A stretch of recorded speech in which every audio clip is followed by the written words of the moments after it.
ତରତର ହୋଇ ପୂଜା ସାରି ପୂଜା ଘରୁ ବାହାରୁଥାନ୍ତି ଅସୀମା।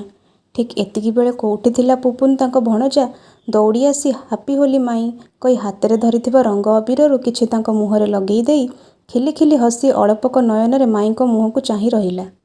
ପୁପୁନର ଏମିତି ଚପଳତା ମାଇଁ ଅସୀମାଙ୍କ ଆଖିରେ ହଠାତ୍ ଲୁହର ବନ୍ୟା ନେଇ ଆସିଲା। ଏସବୁକୁ ଦୂରରୁ ଥାଇ ଦେଖୁଥିଲେ କୂଅମୂଳରେ ବାସନ ମାଜୁଥିବା ତାଙ୍କ ନଣନ୍ଦ ଅବା ପୁପୁନର ମା ମାଧବୀ। ଧାଇଁ ଆସି ପୁପୁନକୁ ସେଠୁ ଟାଣି ନେଇ ତୁ ଏ କ'ଣ କରିଦେଲୁ ରେ ଧନ? ତତେ କିଏ କହିଲା ମାଇଁଙ୍କ ଦେହରେ ରଙ୍ଗ ଲଗେଇବାକୁ? କିଏ କାହିଁ କହିବ ଯେ?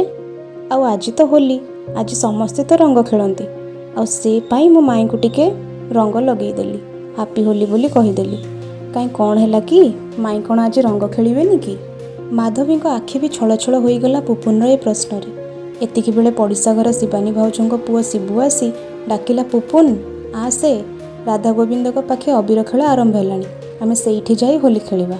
ମା ମୁଁ ଆସୁଛି କହି ପୁପୁନ ଶିବୁ ସହ ବାହାରକୁ ଚାଲିଗଲା। ଏପଟେ ଅସୀମା ପୂଜା ଥାଳି ସେଇ ଦୁଆର ବନ୍ଧରେ ଥୋଇଦେଇ ନିଜ ଶୋଇବା ଘରକୁ ଦୌଡ଼ି ଚାଲିଗଲେ ଆଉ ଭିତର ପଟୁ କବାଟ ବନ୍ଦ କରିଦେଲେ। ମାଧବୀ ଧାଇଁ ଯାଇ ଅଟକାଇବାକୁ ଚାହୁଁଥିଲେ ଭାଉଜଙ୍କୁ, ହେଲେ ଅସଫଳ ହେଲେ। ଆଜି ହୋଲି, ସବୁରି ମନରେ ଆଶା ଆଉ ସ୍ୱପ୍ନର ନୂତନ ରଙ୍ଗ ବୋଳି ଦେଇ ନିଜ ରଙ୍ଗରେ ସାରା ଦୁନିଆକୁ ରଙ୍ଗେଇ ଦେବାକୁ ମଳୟ ପୁଷ୍ପକ ବିମାନରେ ଧରାପୃଷ୍ଠରେ ଅବତରି ଆସିଥାଏ ହୋଲି। ପିଲାଠାରୁ ବଡ଼ ଯାଏଁ ସମସ୍ତେ ହୋଲିର ଆଗମନରେ ମସଗୁଲ ହୋଇଯାଆନ୍ତି। ସମସ୍ତେ ନିଜ ବର୍ଷ ସାରାର କର୍ମମୟ ଜଞ୍ଜାଳ ଭିତରୁ ନିଜକୁ ବାହାର କରି ନିଜର ବେରଙ୍ଗ ଜୀବନରେ ଟିକେ ହୋଲି ରଙ୍ଗର ଛିଟା ଲଗାଇବାକୁ ଚାହିଁ ବସିଥାନ୍ତି। ସବୁ ବର୍ଷ ପରି ସବୁରି ମନର ପ୍ରତୀକ୍ଷାର ଅବସାନ ଘଟାଇ ଆସିଛି ରଙ୍ଗର ପର୍ବ ହୋଲି। ସମସ୍ତେ ଆଜି ଦିନରେ ନିଜ ଜୀବନରେ ନୂତନ ରଙ୍ଗର ଛିଟା ଦେଇ ହୋଲିକୁ ଉପଭୋଗ କରୁଛନ୍ତି। ହେଲେ ଅସୀମା, ସେ କ'ଣ ପାଇଁ ଖୁସି ହୋଇପାରୁନି? ସେ ଚାହିଁକି ବି ନିଜ ଜୀବନରେ ହୋଲିର ଆଗମନକୁ ସ୍ୱାଗତ କରିପାରୁନି। ଭିତରୁ କବାଟ ବନ୍ଦ କରି ବିଛଣାରେ ପଡ଼ି ଅଶ୍ରୁଭରା ନୟନରେ ଅତୀତରୁ ନିଜ ଜୀବନର ରଙ୍ଗକୁ ଖୋଜି ସେଥିରେ ନିଜକୁ ରଙ୍ଗେଇ ଦେବାର ବୃଥା ପ୍ରୟାସ କରୁଥିଲା ସେ।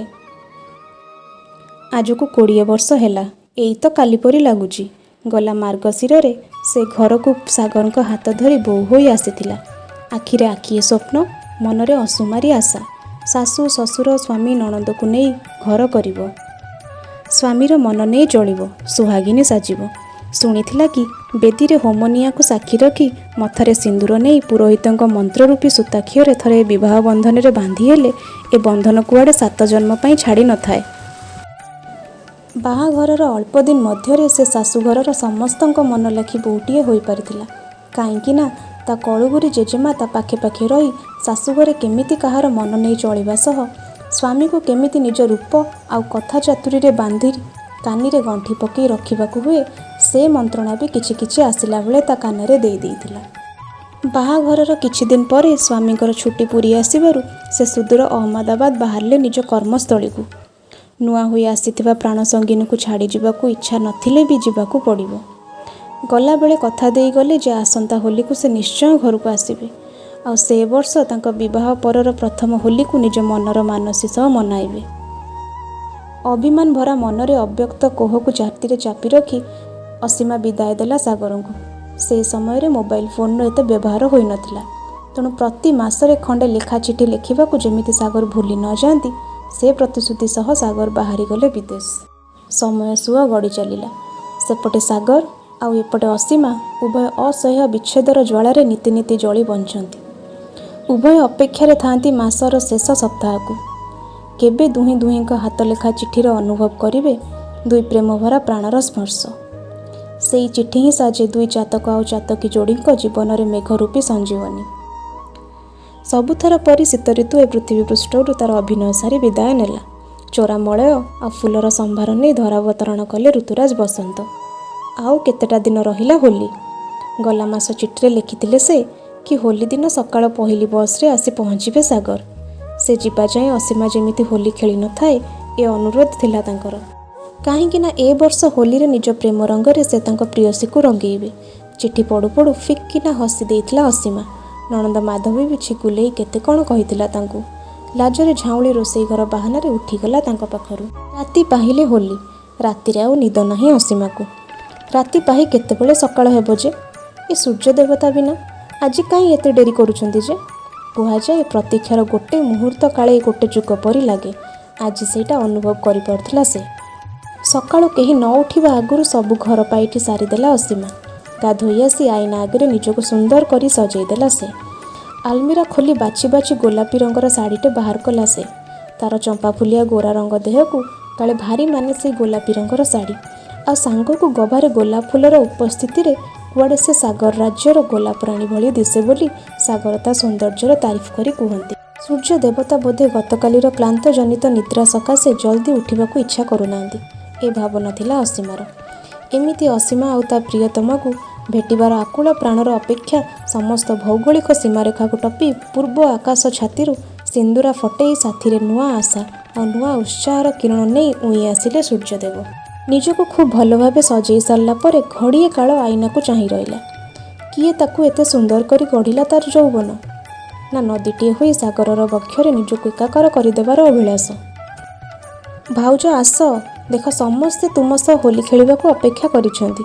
ଯଦି ତୁମର ଆଇନା ସହ ସୌନ୍ଦର୍ଯ୍ୟ ପ୍ରତିଯୋଗିତାର ଫଳାଫଳ ନିଷ୍କର୍ଷ ହୋଇସାରିଛି, ତେବେ ଆଉ ପରାହତ ଆଇନା ଜଖମରେ ନିଜ ସୌନ୍ଦର୍ଯ୍ୟର ଆଭାରୂପୀ ଲୁଣ ଛିଟା ନ ଦେଇ ବାହାରକୁ ଆସ। ମାଧବୀ ଡାକରେ ଚେଇଁ ଉଠିଲା ଅସୀମା। ଏବେ କ'ଣ କରିବ? କ'ଣ କହି ମାଧବୀ ଆଉ ତା ସାଙ୍ଗମାନଙ୍କୁ ତାଙ୍କୁ ରଙ୍ଗ ଲଗାଇବାକୁ ଅଟକାଇବ? ମିଛରେ ହଠାତ୍ ଦେହଟା ଭଲ ଲାଗୁନି, ମୁଁ ଟିକେ ପରେ ଆସୁଛି ବୋଲି କହି ଜାଣି ଜାଣି ଡେରି କରି ନିଜ ଶୋଇବା ଘରୁ ବାହାରିଲା ନାହିଁ ସେ।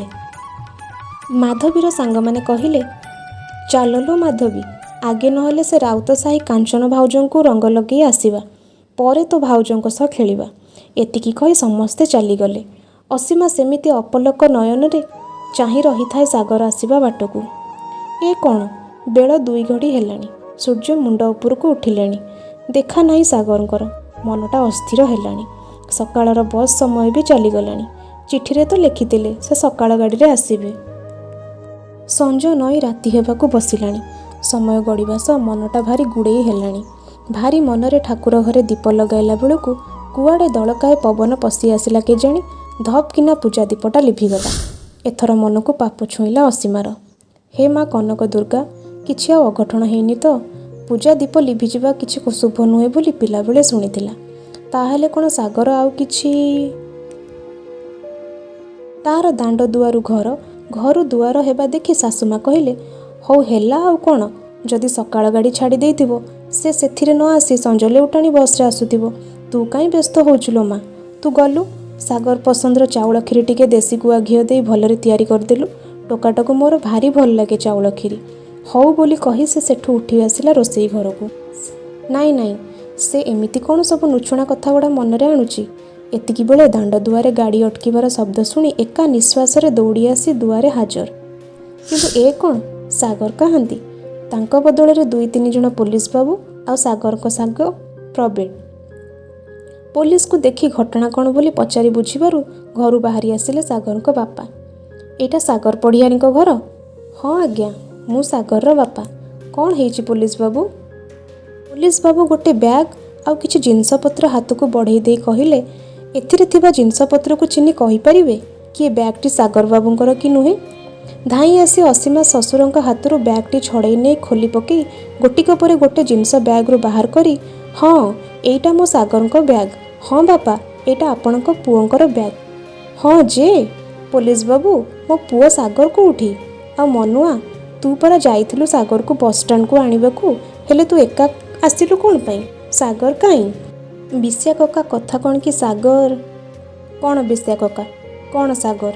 ଆରେ କହୁନୁ। କଥା କ'ଣ କି ସନ୍ଧ୍ୟା 7ଟାରେ ଆସି ନୀଳମଣିପୁର ଛକରେ ଲାଗୁଥିବା ବସ୍ଟି ବାଟରେ ଦୁର୍ଘଟଣାର ଶିକାର ହୋଇଛି।